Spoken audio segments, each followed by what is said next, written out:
third Wellness Wednesday of this semester. Today we have with us Melody Reynolds. Some of you might remember her from last semester when she came to present with us for the Wellness Wednesday last semester. I forget what the name of the topic was. But she will be doing the same presentation, but this time it's going to be over a 5-week course, or 6 weeks? I think it's 5 weeks. 5-week course, and so at the end of the 5 weeks, you will all be awarded a certificate of completion if you decide to show up for the rest of the 5 weeks. Melody works for the Women's Recourse Center Club on campus, right? I don't work for them, I kind of coordinate it. Or coordinate, sorry. And she is joining us today to talk about the topic, the dance we call love. So let's all join hands in welcoming Melody Reynolds. Well, thank you, Jose. That was a very nice introductory. Do we have pens for everybody? I just meant to ask you about that and I forgot. I'm You sorry. can find out markers too. These are like the type of markers. Yeah, Little most of marker what I saw over there was just markers. I need everybody to take a writing utensil. Maybe there's some pens in that too. Is this Yeah, the one what that kind do you reads? want? Any color. Is that yours? So when we're talking about love, what do you think goes into that? Like a relationship between anybody, parents and siblings, boyfriend, girlfriend, any kind of relationship involving love. What do you think makes up? What goes into a loving relationship? Understanding? Sharing. Okay. What does it take to do all of that stuff? Do you think it involves your mind? Yeah. Yeah? Is it mental? Yeah. Is it emotional? Yes. Is it physical? Yes. Yeah. What about your past? Does that figure into your relationship? Yeah? Yeah? No? Yeah? What about the other person's past? It does, but it shouldn't. But it shouldn't. Okay. Mm. That's actually a really good point. Unfortunately, it usually tends to if your past hasn't been resolved, which is why counseling is such an awesome thing. I should really get paid to advertise the counseling service here at ASU. So there's a lot of things that go into it. So right now, we're going to do something. Okay, so when we're talking about all that stuff that goes into it, do you think it ever gets awkward? All the time. All the time, thank you. Yes, it does. So we're going to do something to kind of alleviate the awkwardness and shake it out. So everybody has a writing utensil. I'm going to read you a story. And I want you to start out with your writing utensil in your right hand. Oh. Okay. So I'm going to read you a story about a family called the Wright family. Every time I say the word right, I want you to pass your pen to the right. Every time I say left, I want you to pass your pen to the person on your left. Okay, so you're going to be passing your pen. It's kind of a fast-paced story, so keep up. Ready? One day, the Wright family decided to take a vacation. The first thing they had to decide was who would be left at home, since there was not enough room in the Wright family car for all of them. And we're only going to the right. Mr. Wright decided that Aunt Linda Wright would be the one left at home. Of course, this made Aunt Linda Wright so mad that she left the house immediately, yelling, "It will be a right cold day before I return." Are we keeping up? I think everybody lost their pens. Somebody doesn't have a All I pen? know is that somebody has 3. Oh, okay, that's because you need to be close enough so you're passing it to him. Okay, so pass them back to everybody and see if we can keep up this time. Alright, so should we get in a circle then? Maybe that would work better. Alright. I had the red pants in order and I didn't know where I went. I had the red pink. I had a purple. I didn't think about that dynamic of there being a break between. My bad. Okay. She was hogging all the love for herself. Okay, I'm just kidding. I don't know what I'm doing. Notice the pen you have in your hand and see if you end up with it at the end. We ready? Do. So now, the Wright family now bundled up the children. Tommy Wright, Susan Wright, Timmy Wright and Shelley Wright and got into the car and left. Unfortunately, as they turned out of the driveway, someone had left a trash can in the car street. So they had to turn right around and stop the car. They told Tommy Wright to get out of the car and move the trash can so they could get going. Tommy took so long that they almost left him in the street. Once the Wright family got on the road, Mother Wright wondered if she had left the stove on. As they turned right at the corner, everyone started to think about other things that they may have left undone. No need to worry now, they were off on a right direction. When they arrived at the gas station, Father Wright put gas in the car and then discovered that he had left his wallet at home. So Timmy Wright ran home to get the money that was left behind. Okay, like crossing switcheroos. After Timmy had left, Susan Wright started to feel sick. She left the car saying that she had to throw up. This, of course, Go left. She left the car. She left the car. Oh. This, of course, got Mother Wright's attention, and she left the car in a hurry.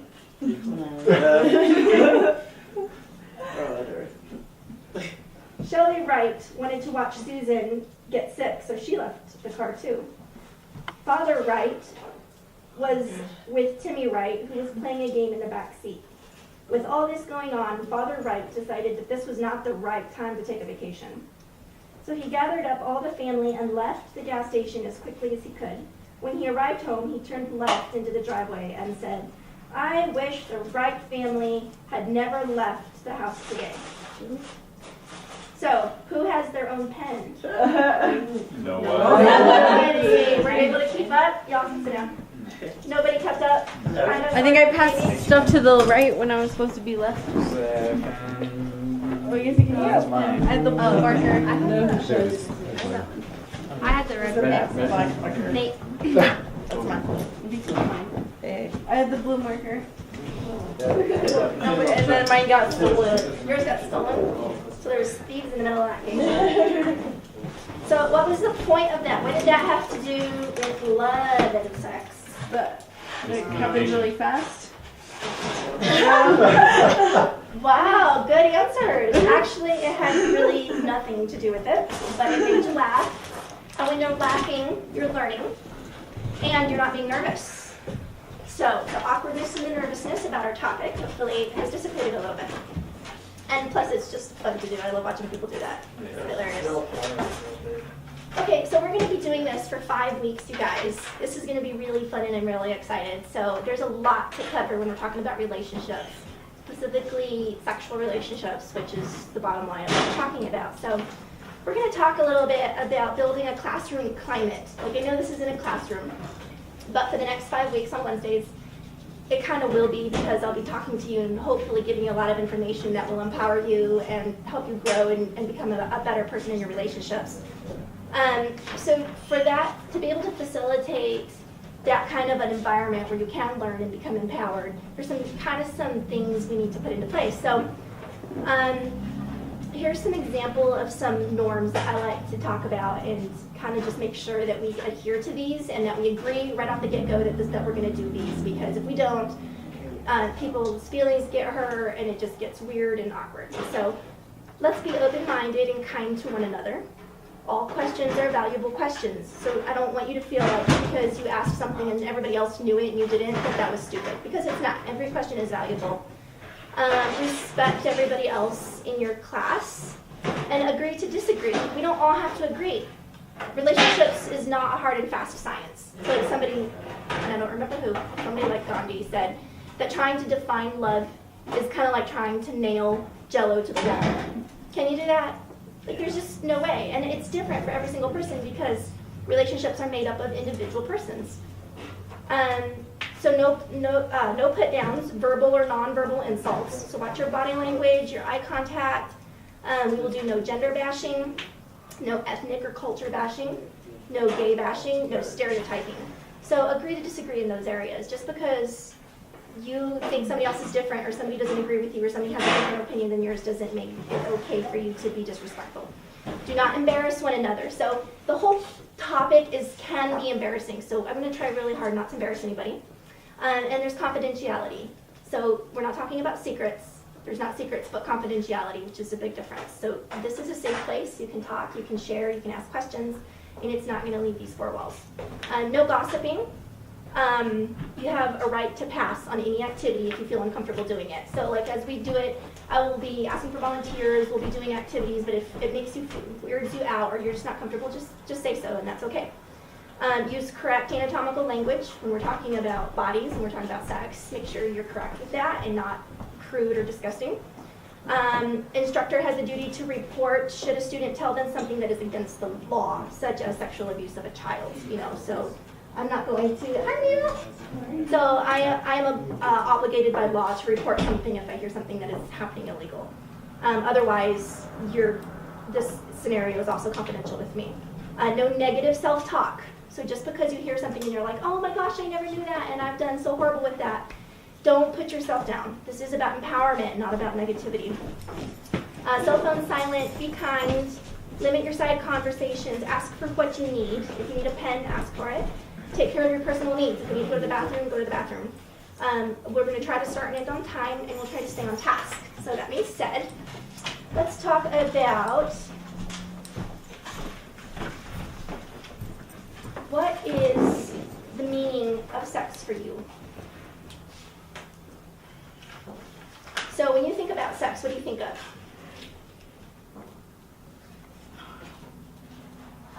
Okay, great, talkative class. I'm so excited. I'm sorry? Pleasure. Pleasure. Okay. Release. Release. Okay, so that was a teeny weeny start. I'm going to hand these out. And, okay, so these are confidential. I am going to ask for a volunteer, but you don't have to share if you don't want to. So feel free to write exactly how you feel about it. I want you to think about what your thoughts are on the meaning of sex right now for you. And then we'll talk about those and possibly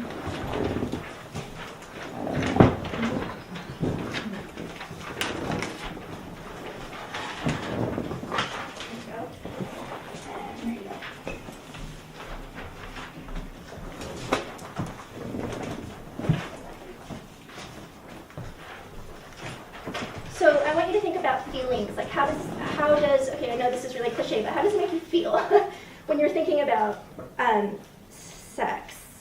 So on the back you have a list of feeling words to kind of help you out, because sometimes you get verbal constipation, I like to call it, because you're trying to describe something and you just can't quite get it out. So there's words on the back of your paper that kind of help you with that. Your answer can be descriptive, it can be about feelings, it can be about ideas, it can be just anything that's kind of off the top of your head. Use the first section and then we'll talk about the second section in a second. Okay, is everybody done? Okay, so probably what I usually see on these handouts is that people write things that our culture tells us it is. For instance, when you really start thinking about how sexualized our culture is, you start noticing it in ads in the middle of the Super Bowl. You start noticing it on billboards. You notice it in songs. You notice it the way people talk, the way things are worded. I mean, our culture is so incredibly sexualized and we don't even notice it. We're just kind of numb to it. So probably what you wrote, there's a really good chance that what you wrote has to do with what you've been told. Like what a culture is as a group of ideas and belief systems that is believed and acted out by a whole group of people. So like our American culture is very sexualized. So then let's talk about what you want sex to mean to you, which is the next section on the bottom of your paper. Is that different than what you just wrote? Does what sex means to you right now something different than what you would like it to mean to you? This can come from personal experience. If you have no personal experience, then what do you think it should mean? You know, like if you wrote sex is about pleasure and relationships, would you like it to be about love? That was nice. Or if you wrote that it's about love, then maybe you would like it to be about more pleasure than about love. I don't know. And often there's a disconnect, but we'll talk about that in a second. Okay. So we're sharing well, it's the same for both for me, so. Okay. So there wasn't a disconnect between No. what it means to you and what you would like it to be. Right. Okay. So pleasure, making or sharing love, making babies. Good. That's pretty cut and dry. Yeah. Cut and dry. No, that's good. Something our culture says about sex is that another name we use for it is making love. Do you guys agree that sex is always making love? No. Not so much. Pleasure. I mean, besides the obvious scenarios of rape or incest or abuse, I mean, there's lots of times when sex is about getting him to buy you something cool or, paying him back because he paid for your date. I mean, that's not good reasons, obviously, but it does happen. Anybody else want to share? Okay, so did any of you notice if there was a disconnect between the two? Yeah? I had more wants than what it actually meant. So what it means to you right now isn't necessarily what you would like it to mean. Yeah. Yeah? Is that what most of you noticed? I did have a disconnect, actually. One of the things was what sex means to me is sometimes about being used Good or one. using people, Good one. which we don't like to talk about that, but No, but that's kind of the bottom line. That's why that's why we are talking about this. and then the disconnect for that was being connected. Yeah. So it's like being used, but still being able to feel wanted or connected. Right. Oh, good feedback. I love that one, Jose. Thank you. So yeah, we're going to be talking about the meaning of sex and what goes into it and how it connects or disconnects with relationships and love and lust. In fact, we'll have a whole week where we'll talk about love versus lust. Did you want one of these? Okay. So this is just kind of to get your mental juices running, kind of thinking about this, kind of percolating it in your own mind. What does our culture say? What do you believe? What do you think? What has been your experiences and where are you headed? Because this is all about growth. This is all about empowerment. And unfortunately, our experiences program us to think about sex and relationships and love in a certain way that isn't necessarily healthy or empowering or correct. Healthy is the bottom line. So I'm hoping that as we go through this that you guys will become more empowered. You'll learn a lot about yourself. Bottom line is you can't have a healthy relationship. Any relationship guru will tell you to have good relationships, you have to learn about yourself first. So we'll be talking about love versus lust. We'll be talking about personality traits. So like there's 4, what we call them, personality characters. And so we'll be taking tests on that to find out what your specific personality is. Because do you guys think that figures into relationships? Because if your personality is like a lion and roar and his personality is all meek and mild, who's going to be controlling that relationship, and will there be manipulation, and will that be healthy? And so being able to know what your personality is and really capitalize on your strengths of your personality and not allowing your weaknesses and your partner's weaknesses to influence and damage the relationship. So we'll be talking about that. We'll be talking about love languages because we each have a love language, and we'll be taking tests about that too to find out what our love language is and kind of unpacking that. So right now, the last thing we're going to do really quick is the final handout. This one's can be fun depending on your life and your experiences. And it is called Basic Needs of the Heart because this is the bottom line to what we're talking about. We're talking about relationships and sex, our sexuality, and how that figures into what we're all after, which is to be loved well. Unfortunately, our culture talks a lot about sex, but it doesn't talk about being loved well. Do you guys want some of these handouts?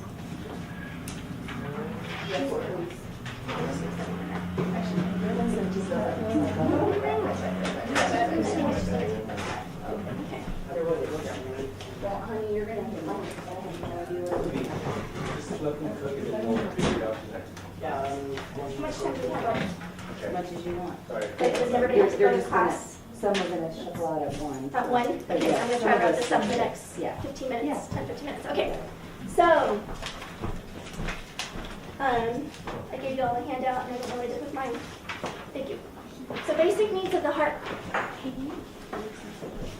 So what we'll be talking about a lot, and I was telling Jose this earlier, our culture talks about sex. I mean, you just go through the checkout line and there's magazines about hot tips to make him come faster, and hot tips to be sexy in bed, and hot tips to get her into bed with you. I mean, and they talk about sex and talk about sex and talk about sex. I mean, it's like a science, right? But who talks about loving well?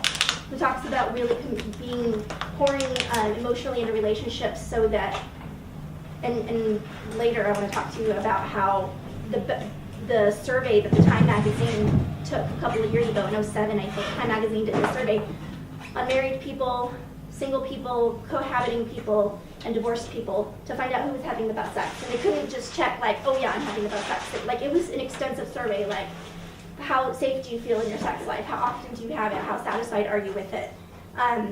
This whole pretty extensive questionnaire, and they discovered, weirdly enough, can you guys guess who was having the best sex? The married people were having the best sex because they were loving well, because they were really pouring into their relationships versus single people who are just kind of having flings, or divorced people who have this past baggage of woundedness, or what was the other group that I said? Singles, divorced, and cohabiting. The ones who are just shacking up, just living together. There's not a commitment in that relationship. I know that's an old term. I'm fairly retro, I guess, that way. So, because there was no commitment, because there was no that trust of this person's going to be with me forever, it affected their sex life. So, basic needs of the heart: acceptance, love, worth, sense of belonging. That one's huge. I mean, how many of you guys feel like you really belong in the life that you're living right now, in the relationships, in the friendships, in the path that you've chosen for your life? I mean, this is huge. This is the kind of stuff that we cry ourselves to sleep over at night. You know, this is hard nitty-gritty stuff. Being able to make a difference. This is empowerment. This is what we're talking about for the next 5 weeks. This is empowerment. Like, what is it about us that gives us value, and where are we headed with that in our relationships? A sense of security. This one is huge for everybody, but women especially are more vocal about it, at least. They say, I just feel so insecure because because I'm just not sure that he loves me, or I don't know if I can finish school, or I don't know, I had this fight with my dad and I think he thinks I'm a loser. I mean, that creates these huge things of insecurity. And then the last one is, I need to matter. Do you guys agree? That's a huge basic need of the heart, is knowing that you matter. And how do you know that you matter? First of all, you have to know who you are. You have to know what your personality is. You have to know what your love language is. You have to know what you're about. You have to know where you're headed with your life, what your strengths are, what your goals are. So how full is your love tank? How many of those things that I just mentioned, there's 7 of them, how many of those do you currently have in your love tank? So pretend your heart is like this big water tank you guys have seen, like in a pasture in a field where the cows drink out of a big water tank. Pretend your heart is like that, and the water is all of those things: acceptance and love and worth and sense of belonging and being able to make a difference and a sense of security and a knowledge that you matter. How much of that has made your tank full? So at the bottom, if your love tank is full, you will be able to overflow your love to others. And if your love tank is empty, and unfortunately most of us live there, it will be hard for you to give what you have seldom ever received. I can't give you more love if my tank's empty, because I don't have it to give. So there's a scale at the bottom. You can rate yourself 1 to 10. 10 is where you are totally full. You are worthy of love. You know that you know that you know that you know that you are worthy of love. You know you're making a difference. You do belong. You are happy and confident. And you know that you are acceptable and capable completely 100%. You have no doubt. And then 0 is where you're depressed. You feel unloved. You know you don't matter. You're scared. And you think you are unacceptable. And then, of course, there's all the numbers in between. So just rate yourself. And again, this is confidential. I'm not going to ask you for your papers. You can throw them away or do whatever. This is just for you to understand where you are coming into these sessions. Like, at what point are you in your life, and where are you headed? Which is what we'll be talking about for the next 4 weeks. So, guys, did you find this chart, this rating yourself, your love tank, kind of helpful? Is it surprising you? Does it shock you? Kind of? So I have a couple of questions. Sure. I'm just thinking in my head, so I don't know about you guys, but what if you were wanting relationships but not looking to get married at this time? Does that mean that Does that mean you are you're ready heading to get towards divorced? divorce? Right. Or does that mean that you're willing to accept that you're not ready right now? I think my question back to you would be, what is the goal of those relationships? Well, and I heard dating before I heard relationships, and so the obvious point of dating is to be able to find people who's compatible, right? Right, eventually, not really run right into So you're it. not wanting to get married, but yet you want to be looking for someone who's compatible. Yeah. And then when they find out they're compatible, then that makes the sister. That's about on the second date. That's a really good question. I have two single sisters who are in that same boat. They're not married and they don't really want to get married, but they're dating. Mhm. And my question to them is always, why? Why are you doing that? Because you know you're going to break up. Because you know you don't want to marry.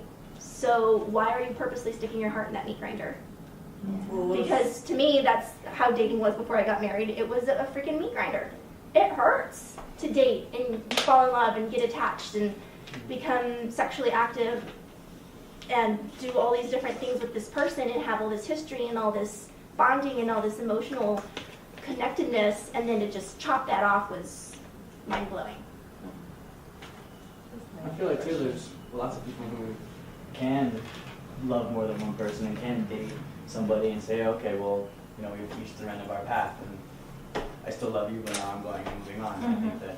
I think when you realize it doesn't work for you, you're like, Yeah. okay, this is Yeah, not it's working. It's not a bad thing. It's not like Right. you're destroying your life. or It's anything. mutual. Yeah.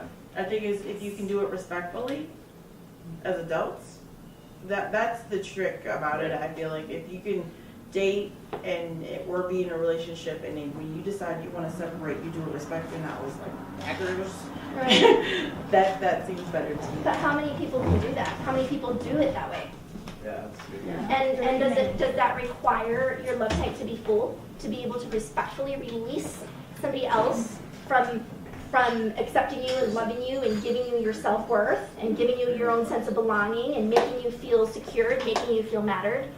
To respectfully release them from that with good feelings requires that you have your own internal sense of all of those things within yourself that isn't coming from that person for that to not shatter you.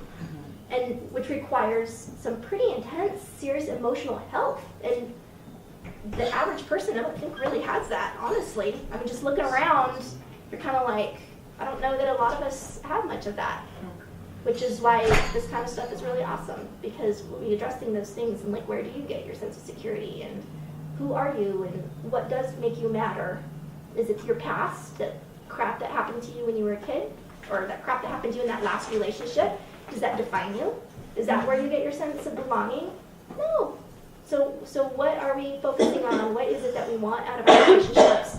How do we want to be loved, and how can we love well? I also kind of think of the idea of like maybe more modern relationships where you don't necessarily have just two people in the intimate relationship. You can have, you know, I'm thinking polyamory, you know, being able to love more than one person at the same time and having a healthy relationship in that way. I mean, I don't know. And you know, looking back through history, when we were more the village community, you didn't rely on just one person for your every need. You had a whole community of people to supply you with all those belongings, those sense of worth, being able to love. I mean, I just think of two separate situations here. Like one, the fact that we originally didn't have one person to rely on for all of our needs as far as love. And I'm thinking now, like the more modern identity of this idea of you don't necessarily have to just rely on one person to be loved or to be in an intimate relationship with. I think that the bottom line of all of this is being loved well. So traditionally being loved well meant being with one person. But traditionally in the like retro age kind of traditional, 'cause again, I still look back into like the more tribal situations, and you were I mean, maybe you were only intimate as far as sexually with one person, but you were intimate with the entire community. And intimacy with emotional intimacy with more than one person is actually very satisfying. And I think you do need that. I think it's balance to be able to be very intimate with your sisters or your brothers or your neighbor or your friend that you go to school with and your roommate, and a lot of coming from, because everybody is unique in that they each offer something different to the relationship, and to be fully rounded. I think you're right. That's But not awesome. to confuse intimacy with incest. Correct. Right. Thank you.